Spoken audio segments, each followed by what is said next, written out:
Hello my loves, it's been a while since I've sat down and kind of just spoken freely to you guys, aside from the crying corner vid last week.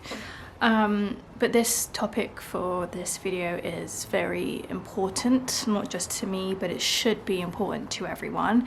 It's something I speak about literally every day, whether it's on my TikTok, Instagram, Twitter. My YouTube is the least followed by a massive amount, so I haven't yet spoken about it in a dedicated video, and also I haven't seen it anywhere on YouTube, which I don't know if that says a lot about the people that I follow. The only people I can recollect saying anything about it, whether it be on YouTube or off YouTube, is Stephanie Sue, Chris Clemens and Curtis Connor, and there's a lot of people I subscribe to, so that's disappointing, but also I don't know if I've just missed stuff. So I thought I'd be the one to do it. I'm not going to sit here and give you a history lesson of the last 75 plus years that Palestine / Gaza has been going through what it's been going through. I will say that personally, where I am from, we also went through an ethnic, if I could speak, an ethnic cleansing. Is that the correct term? I can't remember if that's the correct term for what I'm trying to describe, so if it's not, I apologize. But my entire family, I'm a third generation immigrant, so my grandparents, basically their homes were bombed, destroyed, they lost family, and ultimately years later forced to move, and hence here we are now in London. So I don't want to say that I relate to this at all, because I don't. It's not to this extreme. I don't think most things have been to this fucking extreme, but I do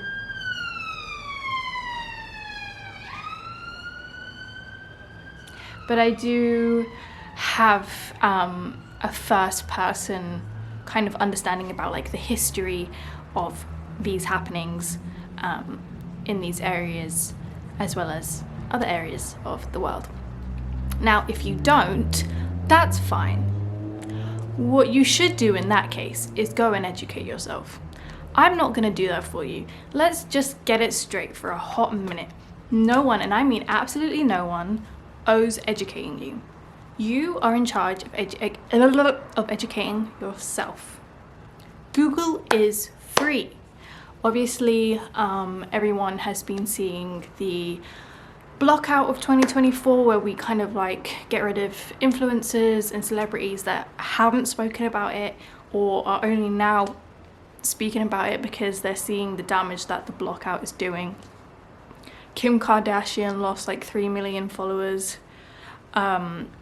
You know, people are finally, and I don't know why it's taken so long, taking it seriously. And I do think for the larger part of it, most normal people, quote unquote normal, meaning, not the top 1%, have been taking it seriously from the very beginning. So if you are uneducated, go and educate yourself. It's not hard. It's actually really fucking easy. And then I had a video on TikTok that I posted recently for Palestine, where the streams of the song get donated to Palestine. I've done a couple of those, but one of them went viral. It currently has 2 million views. It's gained me over 1,000 followers, etc. I thought if something went viral like that, it would get way more hate comments than it has. But honestly, every single hate comment is so unserious and forced and has not retaliated when I just reply womp womp because they don't know what to say. I think the point of this video is basically, I think loads of people are going to be like, who the fuck are you to tell me this? I'm not trying to be no spokesperson. I'm trying to just use my platform. And who are you to say you should just be doing this regardless of who fucking tells you shit. That's the truth about this situation. This has been going on currently for 7 months. As I mentioned in the beginning of this video, there is 75 plus years of history behind what is currently going on. A lot of people want to be like, guess who started it? Like, is it toddlers fighting or is it a genocide? Don't become parents, for the love of fucking God.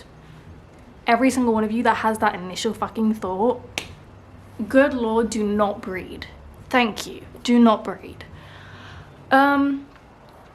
I think it's important that, yes, we do take part in the blockout. I have personally, for the most part, by which I mean it's a very long list and I haven't gone through it all yet.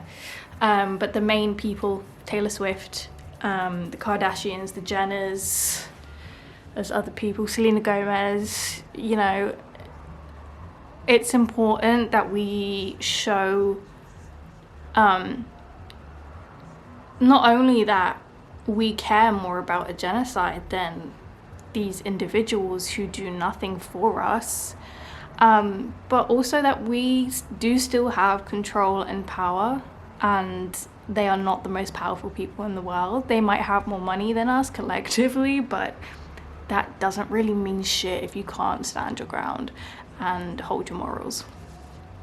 I understand for some people that can be hard. I get it. I do. I did see this video though that explained it in a really good way, where it was this woman who was a Swiftie and she was like, look, we've all already spent tickets on the Eras tour, blah, blah, blah. Like, it's fine if you go, whatever. She was like, the best thing to do from this point forward is block her, but continue to watch all your content that you want to watch about her, listen to her music, like fan cam edits and things like that, instead of directly from her. That way you can still enjoy their art, for lack of a better term, whilst maintaining your morals. And I think that was a really smart way of putting it together and thinking about it. I don't think, and it's actually getting really fucking boring saying this, but if you see images of, you know, I've seen everything that you can think of. You know, you see images of babies split in half, their hand 10 feet away from their bodies, children in bags, just dead. Parents, mums, dads crying over their children, carrying their dead children, children crying, looking for their parents in rubble. It sounds as dystopian as it is, and I understand being in our positions, it can be very hard to be like, nothing I do is gonna help. I get that. As someone who cannot donate, I do not have the funds to help in that way. I get that feeling a lot, but also you have to understand that there are ways around stuff. You can sign petitions, you can use a fucking TikTok sound or stream a song, a TikTok sound. You can just share stuff, share things that are informational, that help. No, we may not all be able to dig into our pockets, and that's okay. Not if you're Lizzo, but if you're literally anyone else, that's okay. So it's, I've seen quite a few people who go, well, what did they do for me, blah, blah, blah.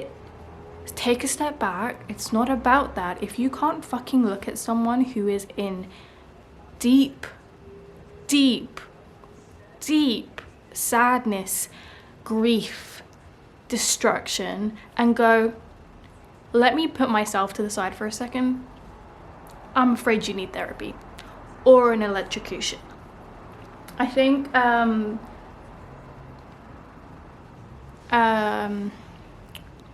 another thing that I want to say is we should all be participating and should always be participating in the boycott list. That's been going on for literally since the beginning. This is not a new thing. If you are still buying from Starbucks, Costa, Pret, you're a twat, to put it simply. Who else? McDonald's, any of these places, you're just a fucking twat. Obviously, I think there's a line of like, what's that word? Desertion? Wow, my brain's not working. There's like a line where it's like, if fast food is all you can afford, that's okay. Starbucks, Costa, they're not the cheapest coffee on the street. They are the most expensive coffee. They are the most expensive coffee on the street. So you can go without, you won't die, I promise you. But the people in Palestine are. Obviously also, it should be common sense and people should be taking contextual clues that it does not mean if you have something already prior to this boycott that is from a brand that is now boycotted, doesn't mean you have to throw it away. You can still use it. It's okay. Your money already went there. You didn't know. That's fine. But it's about, from this point forward, how do you support the right side of a genocide? Because there is no which is either or. It's very clear the people doing the genocide are the ones in the wrong.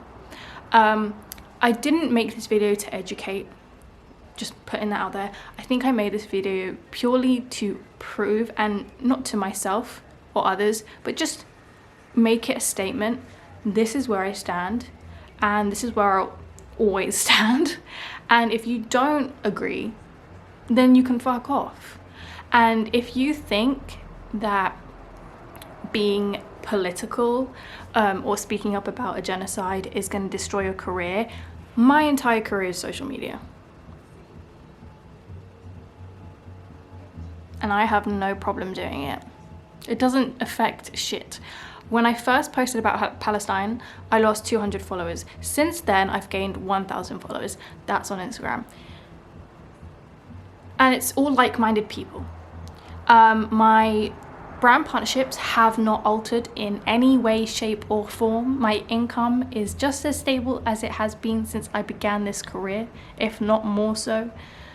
And I'm a micro-influencer. So imagine what not micro-influencers could do.